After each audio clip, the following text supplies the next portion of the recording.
ಈ ಸೇವಾಲಾಲ್ ಅಧ್ಯಯನ ಮತ್ತು ಸಂಶೋಧನಾ ಕುರಿತಂತೆ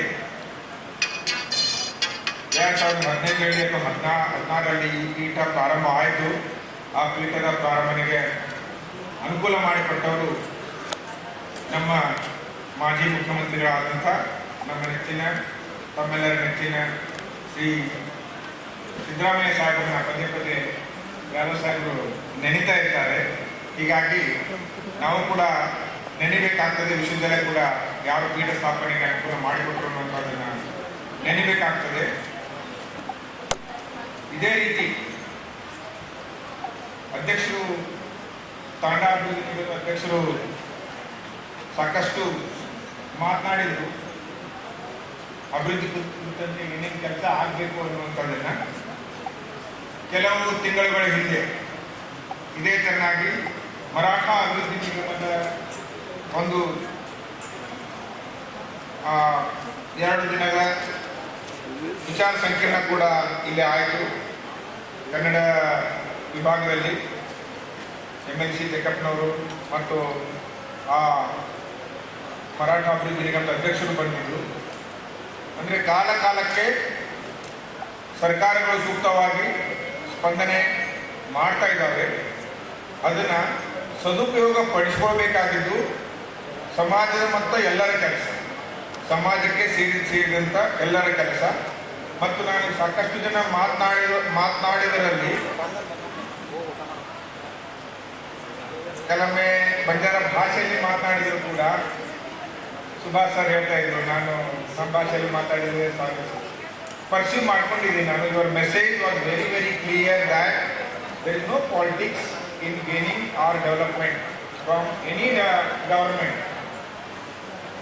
ರಾಜಕೀಯೇತರವಾಗಿ ಚಿಂತನ ಮಂಥನಗಳ ನಡೆದು ರಾಜಕೀಯ ಶಕ್ತಿಗಳಿಂದ ಸಮಾಜಕ್ಕೆ ಒಳಿತನ್ನು ಬಯಸುವುದು, ಅದೆಲ್ಲ ಕೂಡ ತಾವುಗಳು ಹೇಳಿದ್ರಿ ಅಂತೇಳಿ ನಾನು ಭಾವಿಸ್ತೇನೆ.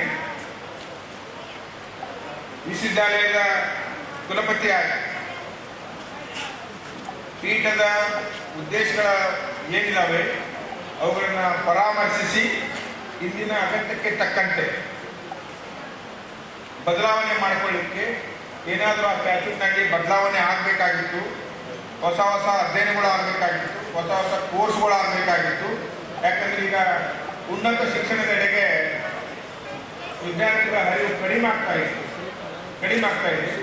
ಆಮೇಲೆ ಎಸ್ಪೆಷಲಿ ಈ ಥರ ಪೀಠಗಳಲ್ಲಿ ಲ್ಯಾಂಗ್ವೇಜ್ನವ್ರು ಬರಬೇಕಾ, ಸೋಷಿಯಲ್ ಸೈನ್ಸ್ನವ್ರು ಬರಬೇಕಾ, whether we should have boundaries for them ಅನ್ನುವಂಥದ್ದು ಕಷ್ಟ ಆಗ್ತಾ ಇದೆ. Why a medical student should not submit some work in this ಪೀಠ ಅಂತ ಅನ್ಕೊಳ್ತೀವಿ. ಏನು ತೊಂದರೆ ಇದೆ? ಬಂಜಾರ ಕಲ್ಚರ್ನಲ್ಲಿ ಇರುವಂಥ ಮೆಡಿಕಲ್ ಅಥವಾ ಔಷಧಿಯ ಅಲ್ಲಿ ಏನಾದರೂ ವಿಚಾರಧಾರೆಗಳಿದ್ರೆ ಅದನ್ನ ಕುರಿತು ಒಬ್ಬ ಡಾಕ್ಟರ್ ಯಾಕೆ ಸ್ಟಡಿ ಮಾಡೋದು? ಎಂಜಿನಿಯರಿಂಗ್ ಕೌಶಲ್ಯ ಕುರಿತು ಯಾಕೆ ಮಾಡಬಾರ್ದು? ನೀರಾವರಿ ಕೌಶಲ್ಯ ಕುರಿತು ಯಾಕೆ ಅಧ್ಯಯನ ಮಾಡಬಾರ್ದು? ಕೃಷಿ, ಬಂಜಾರ ಸಮುದಾಯ ನಾ ಕಂಡಂತೆ ಶ್ರೇಷ್ಠವಾದ ಕೃಷಿಯನ್ನು ಕೂಡ ಮಾಡ್ತಾ ಇದೆ ಮತ್ತು ಹತ್ತಿರದಿಂದ ಕಂಡಿದ್ದೀನಿ. ಶ್ರೇಷ್ಠವಾದ ಕೃಷಿಯಲ್ಲಿ ತೊಡಗಿಸಿಕೊಂಡಂಥ ಸಮಾಜ ಕೂಡ ಹೌದು. ನಾನು ಅಗ್ರಿಕಲ್ಚರ್ ಸೈಂಟಿಸ್ಟ್ ಆಗಿದೆ. ಅಂದರೆ ನಾನು ವಿಶ್ವವಿದ್ಯಾಲಯದ ಕುಲಪತಿಯಾಗಿ ಹೇಳ್ತಾ ಇರೋದು, ಪೀಠಗಳನ್ನು ನಾವು ಸ್ವಲ್ಪ ಸ್ಥಾಪನೆ ಮಾಡುವಾಗ ಏನು ಬೌಂಡ್ರಿ ಇತ್ತು, ವಾಲ್ ಇತ್ತು, ಅದನ್ನು ಬ್ರೇಕ್ ಮಾಡಬೇಕು. ಯಾರಾದರೂ ಅಧ್ಯಯನ ಮಾಡ್ಬೋದು, ನಾವು ಅದನ್ನು ರಿವೈಸ್ ಮಾಡ್ಕೋಬೇಕು ಅನ್ನೋಂಥದ್ದು ಎಲ್ಲ ವಿಷಯದಲ್ಲಿ ಆಗಬೇಕು, ನಮ್ಮ ವಿಷಯದಲ್ಲೂ ಕೂಡ ಆಗಬೇಕು. ಅದಕ್ಕಾಗಿ ವಿದ್ವಾಂಸರು ಸಲಹೆಯನ್ನು ನೀಡಬೇಕು. ಎಸ್ಪೆಷಲಿ ಖಂಡೋಬಾ ಸಾರು ಮತ್ತೆಲ್ಲರೂ ಇದರಲ್ಲಿ ಸ್ವಲ್ಪ ಚಿಂತನೆ ಮಾಡಿ ಸಲಹೆಗಳನ್ನು ಕೊಡ್ತಾರೆ.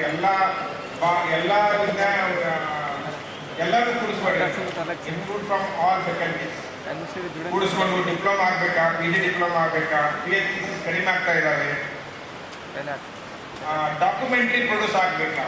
ಸರ್ ಹೇಳಿರ್ತಾವೆ ಆ ಮಂತ್ರಿ 15-20 ಮಿನಿಟ್ಸ್ ಎಲ್ಲ ಭಾಷೆನಲ್ಲಿ ನೋಡಬೇಕು ಅಂತ ಸ್ಮಾಲ್ ಡಾಕ್ಯುಮೆಂಟ್ರಿ ನಮ್ಮ ವಿಶ್ವವಿದ್ಯಾಲಯ ನಮ್ಮ ಪೀಠದಿಂದ. ಯಾಕಂತಂದರೆ ಇಷ್ಟು ಅಧ್ಯಯನ ಆಗ್ತಾ ಇರೋದು ಮತ್ತು ವಿಶ್ವಮಟ್ಟದಲ್ಲಿ ನಾವೊಂದು ಸಮ್ಮೇಳನ ಮಾಡ್ತಾ ಇರೋದು ಗುಲ್ಬರ್ಗಾ ವಿಶ್ವವಿದ್ಯಾಲಯದಲ್ಲಿ ನಡೀತಾ ಇರೋದ್ರಿಂದ ಅಧ್ಯಯನ ಮಂಥನ ಮಾಡಿ ಇನ್ನೂ ಏನೇನಾಗಬೇಕು ಅಂತ ಪೌರಾಣಿಕ ಬಗ್ಗೆ ಹೇಳಿ, ಪೌರಾಣಿಕ ಬಗ್ಗೆ ಪ್ರಧಾನಮಂತ್ರಿಗಳೇ ಅದನ್ನು ಮಾಡಿ ಡಾಕ್ಯುಮೆಂಟ್ರಿ ಮಾಡಿ ಇಡೀ ವಿಶ್ವಕ್ಕೆ ನಾವು ಯಾಕೆ ತೋರಿಸಬಾರ್ದು ನಮ್ಮ ವಿಶ್ವವಿದ್ಯಾಲಯದ ಮುಖಾಂತರ ಅನ್ನುವಂಥದ್ದು. ಸೊ ಅದೆಲ್ಲ ಸಲಹೆಗಳನ್ನು ನಿರಂತರ ರೇಡಿಯೋ ಪ್ರೋಗ್ರಾಮ್ಗಳನ್ನು ವರ್ಚುವಲ್ ಥಿಯೇಟರ್. ಇವಾಗ ಯಾರಿಗೂ ಜನರಿಗೆ ಇನ್ನೊಬ್ಬರಿಗೆ ಮತ್ತು ಮತ್ತೊಂದಕ್ಕೆ ಸಮಯ ಕೊಡ್ಲಿಕ್ಕೆ ಆಗ್ತಾ ಇಲ್ಲ. ನಾನು ಪದೇ ಒಂದು ಹೇಳ್ತಿರ್ತೇನೆ, ಯಾರಿಗೆ ಸಮಯ ಇಲ್ಲ ಅಂತ ಹೇಳ್ತಿರ್ತಾರೆ. ಸಮಯ ತಗೊಂಡು ಏನ್ ಮಾಡ್ತಾರೆ ಗೊತ್ತಿಲ್ಲ. 24 ಅವರ್ ಸಾಕಷ್ಟು ಸಮಯ ಇಲ್ಲ ಅನ್ಕೊಂತಾರೆ, ಸಮಯ ವೇಸ್ಟ್ ಮಾಡ್ತಾ ಇದ್ದಾರೆ. ಸೊ ಸಮಯ ಇದೆ ಇಲ್ಲೋ ಗೊತ್ತಿಲ್ಲ. ಸ್ವಲ್ಪ ಸಂಯಮ ಕಳಿಸ್ಕೊಂಡು ಸಮಯ ಮಾಡಿ ಇಂಥದ್ರೆಡೆಗೆ ತಾವು ವಿಶ್ವವಿದ್ಯಾಲಯಕ್ಕೆ ಸಲಹೆ ನೀಡಿರಿ. ಮತ್ತು ಆ ಅಧ್ಯಯನ ಮಾಡುವಲ್ಲಿ ವಿಶೇಷವಾದಂಥ ಸ್ಕಾಲರ್ಶಿಪ್ ಅಥವಾ ಪ್ರೋತ್ಸಾಹ. ಸ್ಕಾಲರ್ಶಿಪ್ ದರ್ಶಿತ ಹುಡುಗರು ಬರೋದು ಬೇಡ. ಯಾಕಂದ್ರೆ ಸ್ಕಾಲರ್ಶಿಪ್ ತಗೊಂಡು ಅವ್ರು ರೆಪ್ರೆಸೆಂಟ್ ಮಾಡ್ತಾರೆ, ಏನ್ 6 ತಿಂಗಳಾದ್ಮೇಲೆ ಅಥವಾ 1 ವರ್ಷ ಆದ್ಮೇಲೆ ಏನು ಮಾಡಲು ಓದೋದು ಕಷ್ಟ. ಅಸೈನ್ಮೆಂಟ್ ಬೇಸಿಸ್ ಸ್ಕಾಲರ್ಶಿಪ್, ನಾನು ಏನ್ ಮಾಡ್ತೀನಿ ಅಂತ ಅಪ್ಲೈ ಮಾಡಬೇಕು, ಒಂದು ಸ್ಕ್ರೀನಿಂಗ್ ಕಮಿಟಿ ಅದನ್ನು ಮಾಡಬೇಕು. ಒಂದು 50% ಅವ್ರು ಮಾಡಿದಾಗ 50% ಸ್ಕಾಲರ್ಶಿಪ್ ರಿಲೀಸ್ ಆಗಬೇಕು. 100% ಮಾಡಿದಾಗ ನಾವು ಅವಾರ್ಡ್ ಕೊಟ್ಟು ಕಳಿಸ್ಬೇಕು.